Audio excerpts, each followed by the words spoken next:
اسلام کے 5 رکن ہیں، جن میں پہلے رکن پر ہماری گفتگو ہوئی کلمہ شہادت، دوسرا رکن نماز، تیسرا رکن روزہ، چوتھا رکن زکوٰۃ، اور آج آخری رکن پہ بات ہوگی حج۔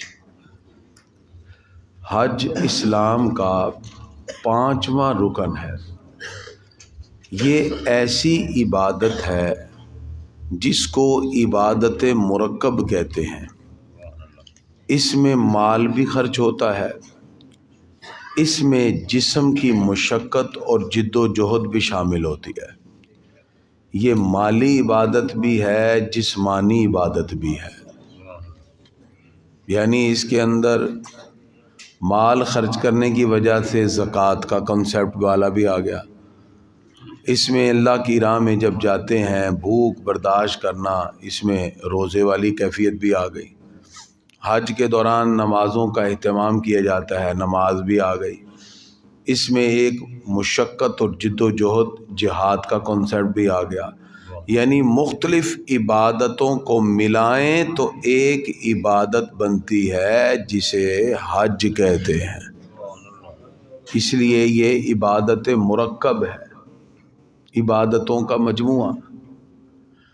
حج کا معنی ہوتا ہے زیارت کا ارادہ کرنا۔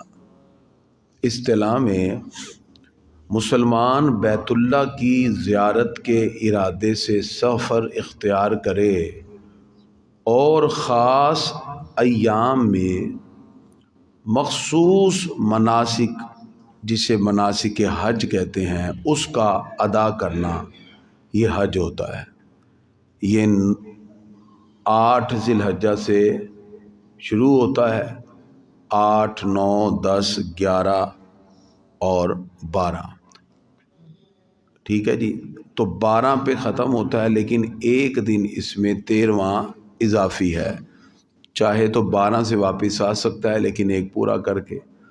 تو اس طرح 8 ذی الحجہ سے لے کے 13 ذی الحجہ تک ان مناسک کو ادا کرنے کا نام حج ہوتا ہے۔ تو چونکہ ہم نے اس درس قرآن و حدیث میں لازم کیا ہے کہ جو ایک مسلمان پر سیکھنا ضروری ہے، ہم نے وہ سارے مسائل سکھانے ہیں انشاءاللہ 14 دسمبر تک۔ تو اس میں حج کا مسئلہ اور یہ سیکھنا بھی ضروری ہے، جیسے باقی احکام۔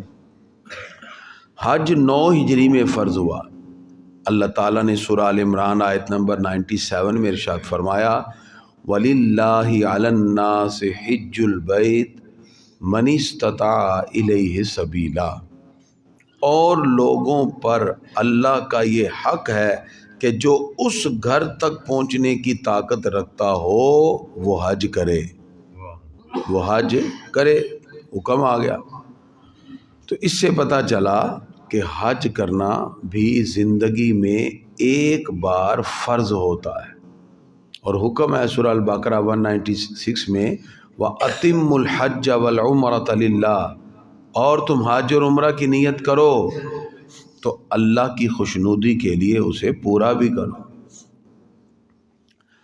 حضور اکرم صلی اللہ تعالی علیہ وسلم ارشاد فرماتے ہیں، من لم یمنعہ حاجۃ ظاہرہ، جس صاحب استطاعت شخص کو حج سے روکنے والی کوئی چیز نہ ہو، او سلطان جائر، نہ کوئی ظالم بادشاہ ہو، او مرض حابس، یا کوئی ایسی بیماری بھی نہ ہو، بیماری لاحق ہو جس سے وہ حج کے لیے نہ جا سکے، فلم یحج، پھر بھی وہ حج نہ کرے، فلیمت، بغیر حج کیے مر گیا، ان شاء یہودیا و ان شاء نصرانیہ، وہ کسی یہودی اور عیسائی کی موت ہی مرا۔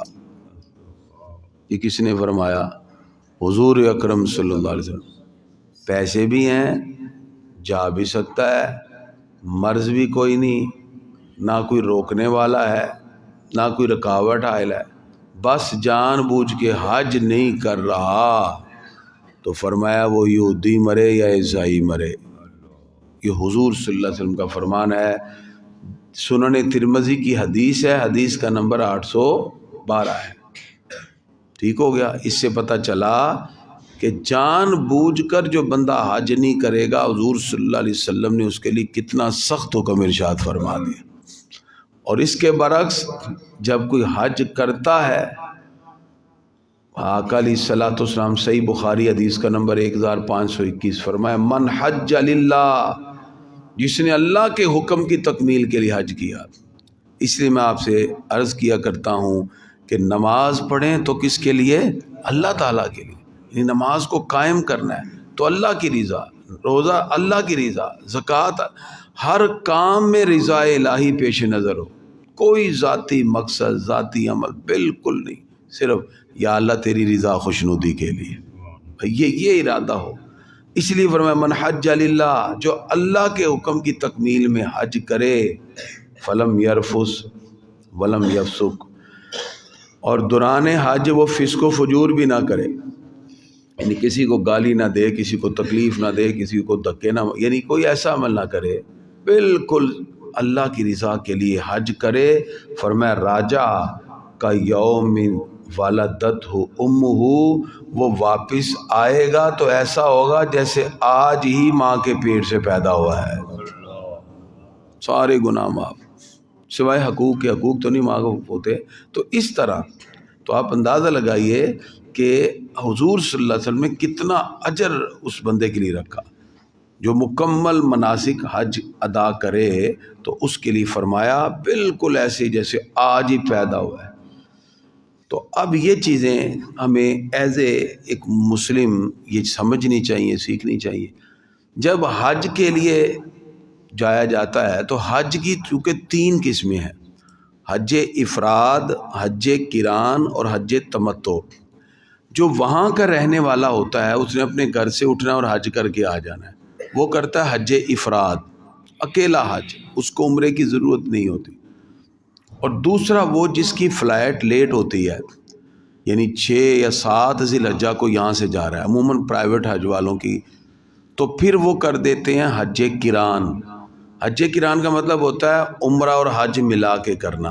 ہمارے پیارے نبی صلی اللہ علیہ وسلم نے زندگی میں ایک ہی حج کیا اور وہ حج قران ہی کیا. یعنی حج اور عمرے کا اکٹھا احرام باندھ لینا، یہاں سے جانا، پہلے عمرہ کرنا، عمرہ کر کے سیدھا حج کرنے نکل جانا. اور تیسرا ہوتا ہے حج تمتع، جو ہم پاکستانی کرتے ہیں، کیونکہ ہماری فلائٹ 40 دن پہلے چلے جاتی ہے، 30 دن پہلے، 35 دن پہلے. تو ہم یہ تو نہیں کہ 25 دن یا 30 دن پہلے احرام باندھ کے بیٹھ جائیں. تو حج تمتع کیا ہوتا ہے؟ پہلے عمرے کا احرام باندھنا، عمرہ کر کے پھر جتنے دل کرے بعد میں عمرے کرتا جائے، اور حج کے دنوں میں جا کے دوبارہ حج کا احرام باندھنا. ہم یہ کرتے ہیں. پاکستانی کون سا حج کرتے ہیں؟ حج تمتع ہم یہ کرتے ہیں. تو اب اس کے لیے چند باتیں ہمیں پتہ ہونی چاہیے بینگ دا مسلم، کہ پہلے عمرہ کر رہا ہے اور پھر اس کے بعد حج ادا کیا جائے گا، حج تمتع اسے کہتے ہیں. اس کے لیے جو ٹیکنیکل چیزیں ہیں وہ کیا ہیں؟ اس میں کچھ اصطلاحات حج کی، مثلا احرام.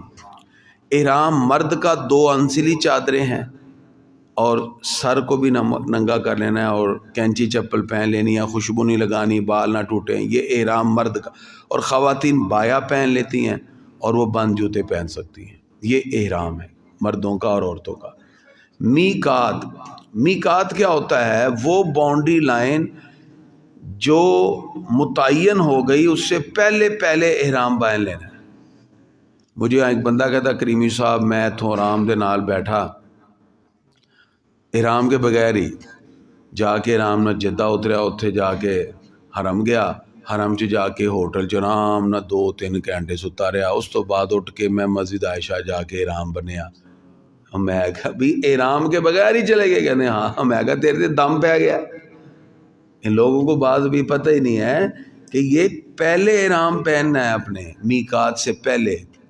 ہم پاکستانی ہیں، ہمارا میقات جو ہے وہ یلملم ہے، باقی ڈیفرنٹ ہے، مختلف، جوفہ، کرن المنازل، ٹھیک ہے نا، یہ مختلف علاقوں کے مختلف میقات ہیں.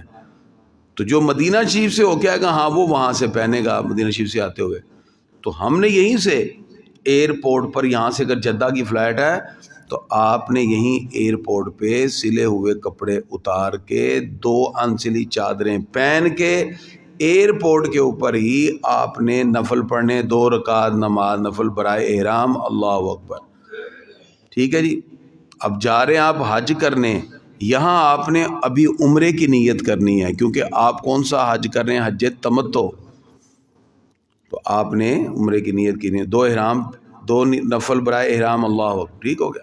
جیسے ہی سلام پھریں گے السلام علیکم السلام علیکم، تو اب آپ نے سر ننگا کر لینا ہے، اور مرد حضرات اونچی آواز سے، خواتین آہستہ آواز سے پڑھیں گی لبیک اللہم لبیک لبیک لا شریک لک لبیک ان الحمد والنعمت لک والملک لا شریک لک. یہ تلبیہ ہے 3 بار پڑھنے کی دیر ہے، آپ کا احرام شروع، پابندیاں شروع. ٹھیک ہے. اب آپ کو یہاں سے جہاز میں بٹھائیں گے، جہاز میں آپ کھائیں پئیں، واش روم جائیں، وضو کریں، غسل کریں، کوئی احرام کی حالت میں سب درست ہے. بس احتیاط یہ کرنی ہے خوشبو والا صابن نہ یوز کریں، خوشبو والی چیزیں یوز نہ کریں، کیونکہ احرام کی پابندیوں میں ہے. باقی آپ اسی طرح وہاں جا کے آپ جدہ میں اتر جائیں گے، وہاں آپ کو بورڈنگ کارڈ وغیرہ وہ سب چیزیں جو ہوں گی اس کے مطابق اپنا سامان لیں، اور وہاں سے آپ نے جدہ سے مکہ جانا ہے جتنا ہی، یہاں سے لاہور سے فیصل آباد ہے اتنا ہی ہے. ٹھیک ہے جی. وہاں اپنے ہوٹل میں عموماً پاکستانی عزیزیہ میں ٹھہرتے ہیں، عزیزیہ سے پھر وہ جاتے ہیں بس میں یا اپنی پرائیویٹ جو ہے وہ ٹیکسی لے کے جاتے ہیں. جب اب آپ احرام میں ہی ہیں، آپ وہاں جا کے ریسٹ بھی کر سکتے ہیں، کیونکہ احرام پہنا ہوا ہے، پابندیاں ہیں.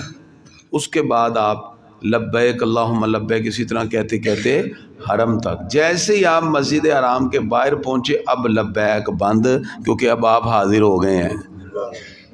پہلے تو ہے نا حاضر ہونے کی، اب تو ہو چکے ہیں. اب آپ نے جب مسجد میں داخل ہو، مسجد حرام میں، تو نظریں جھکی ہوں، دل میں خشیت ہو، خوف خدا ہو، اندر داخل ہوں کہ یا اللہ میرے جیسا بندہ بھی اتنی عظیم بارگاہ میں آ گیا. تو یہ ایک دل میں تمنا اور چاہت.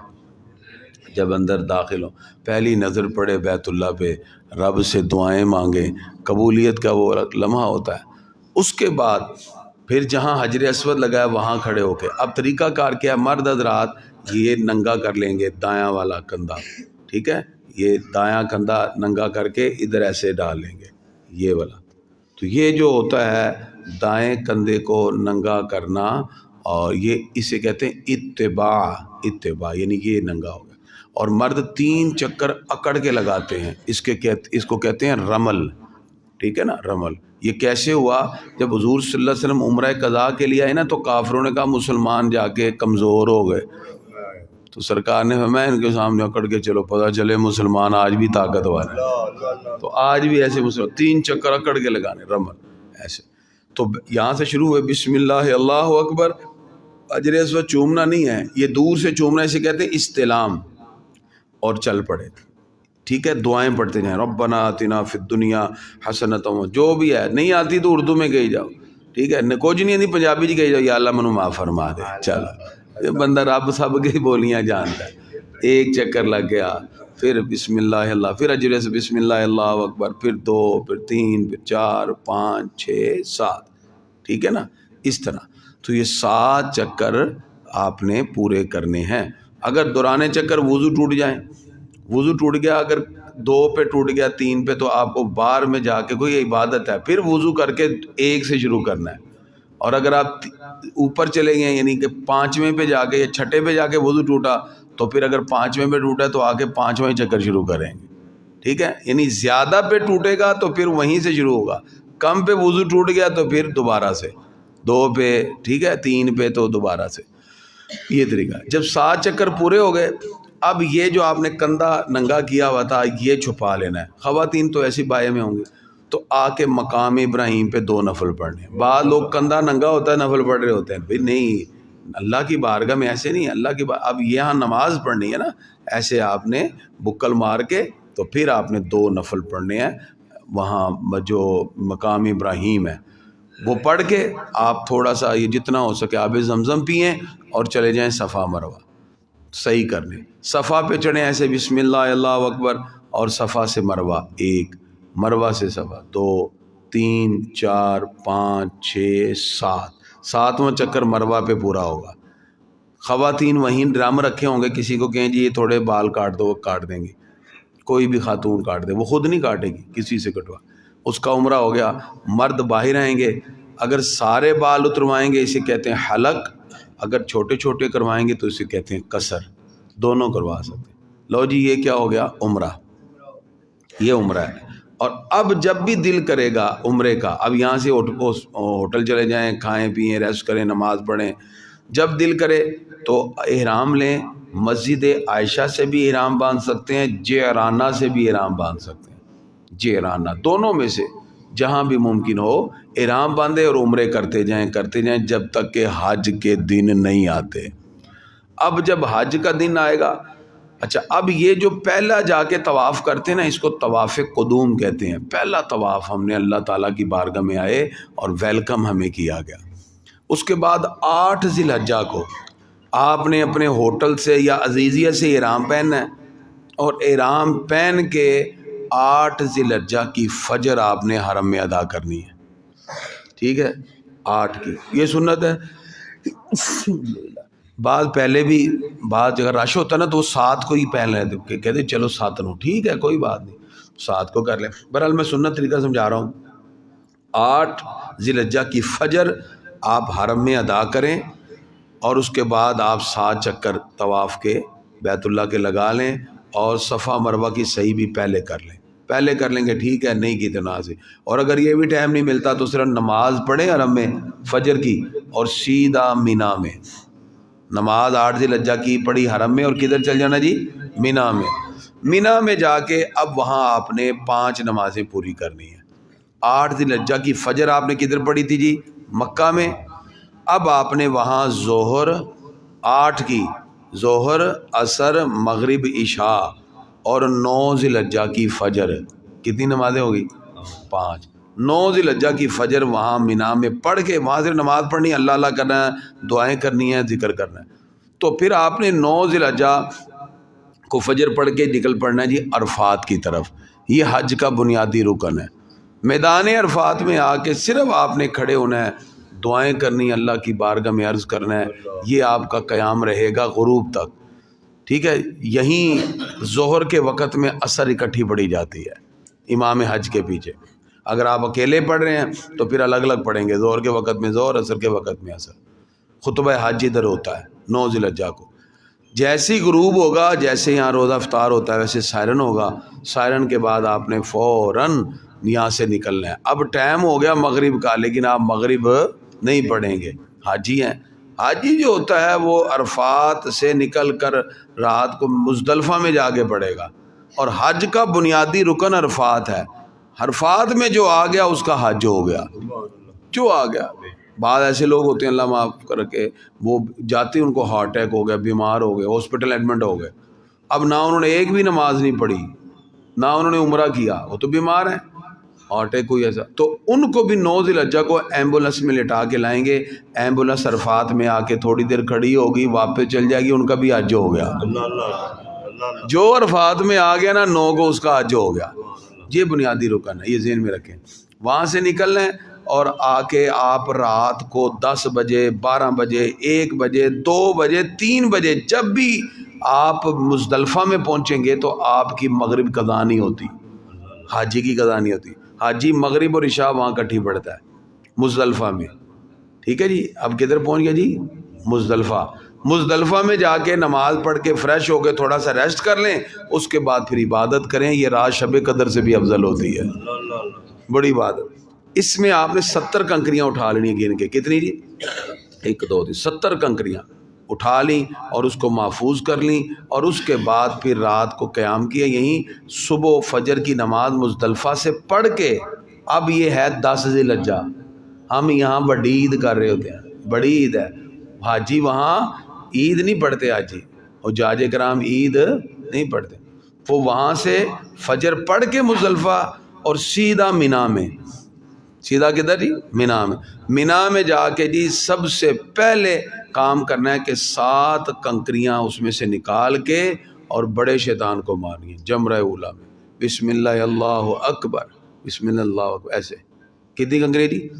7 کنکریاں مارنی ہیں بڑے شیطان کو، اور 7 کنکریاں مارنے کے بعد پھر کرنی ہے قربانی۔ قربانی کا آج کل ٹائم دیا ہوتا ہے، تو اپنے ٹائم سے تھوڑا سا آگے چل جائیں، قربانی کر کے پھر کروانا ہے جی حلق، ٹینڈ کروانی ہے، ٹھیک ہے۔ اس کے بعد آپ کا احرام اتر گیا، احرام اترا، حج نہیں پورا ہوا۔ یہاں سے آپ نے سلے کپڑے پہن کے اب جانا ہے پھر حرم میں، اور جا کے طواف زیارت کرنا ہے، طواف زیارت کرنا ہے۔ چاہیں تو اسی دن کر لو، اگر رش ہے تو اگلے دن بھی کر سکتے ہیں۔ تو بہرحال اسی دن اگر گئے تو جا کے سیدھا طواف زیارت کیا، طواف زیارت کر کے اپنے ہوٹل میں جا کے نہیں سونا، پھر دوبارہ مینا میں آ جانا ہے، پھر آ کے نمازیں پڑھنی ہیں۔ یہ ہو گیا 10 کا کام۔ 10 کو سب سے پہلے شیطان کو کنکریاں ماری، پھر قربانی کی، قربانی کرنے کے بعد حلق کروایا، حلق کرنے کے بعد سیلے کپڑے پہن کے طواف زیارت کر کے آ گئے۔ اس کے بعد اگلے دن ہوگا 11 کو صرف کیا نمازیں پڑھ کے تینوں شیطان کو کنکریاں مارنی ہیں ساتھ ساتھ، بسم اللہ اللہ اکبر، 7 بڑے کو، پھر درمیانی، پھر چھوٹے کو، ٹھیک ہے۔ ایسے ہی پھر 12 تک چاہو تو حج پورا ہو جاتا ہے، لیکن ہمیں اللہ نے موقع دیا ہے، ہمیں 13 تک رکنا چاہیے۔ 13 کو تینوں شیطانوں کو ساتھ کنکریاں مار کے 70 کنکریاں پوری ہو گئیں، اس کے بعد واپس آ جائیں گے، آپ کا حج ہو گیا، ایسے پاک ہو گئے جیسے کہ آج ہی ماں کے پیٹ سے پیدا ہوئے۔ یہ جی حج 5واں رکن ہے۔ کتنا رکن ہے جی؟ 5واں۔ اب اس بات کو ذہن میں رکھیں، اس سے کیا فائدہ ہوگا؟ گناہوں کی معافی ہے، ضبط نفس ہے، رزق میں برکت ہے، معلومات میں اضافہ ہے، پھر زندگی چینج ہونی چاہیے۔ یعنی کہ حج کے بعد بھی پھر وہی لاہ و لاب، وہی گن نہیں، پھر اللہ کا قرب، خوف الہی، خشیت الہی یہ دل میں غالب ہو، پھر انسان کو اللہ کی رحمتیں بھی نصیب ہوتی ہیں۔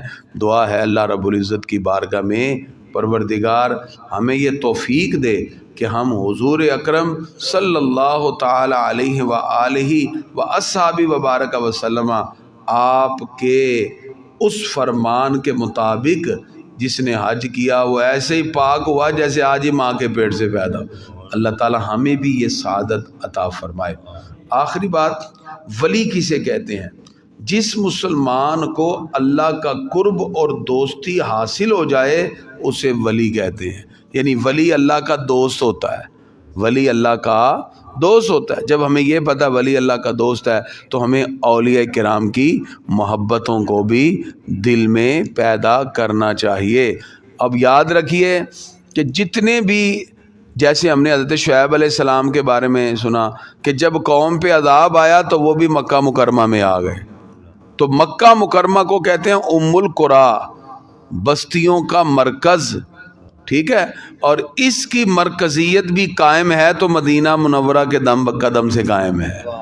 اعلیٰ فرماتے ہیں حاجیو آؤ شہنشاہ کا روزہ دیکھو، کعبہ تو دیکھ چکے اب کعبے کا کعبہ دیکھو، آب زمزم تو پیا خوب بجھائیں پیاسے، اب ساقی کوثر کا بھی بہتا ہوا دریا دیکھو، غور سے سن اے رضا کعبے سے آتی ہے صدا، میری آنکھوں سے میرے پیارے کا روزہ دیکھو۔ اللہ یہ محبتیں قائم رکھے۔ مدینہ شریف جائیں تو بھی ادب ہو، وہاں محبت ہی محبت، مکہ میں آئیں تو جلال ہی جلال ہے۔ اللہ تعالی ہمیں اللہ تعالیٰ کے جلال و کرم سے مستفید ہونے، حضور صلی اللہ علیہ وسلم کی رحمتوں سے مستفید و مستنیر ہونے کی توفیق عطا فرمائے۔ بسم اللہ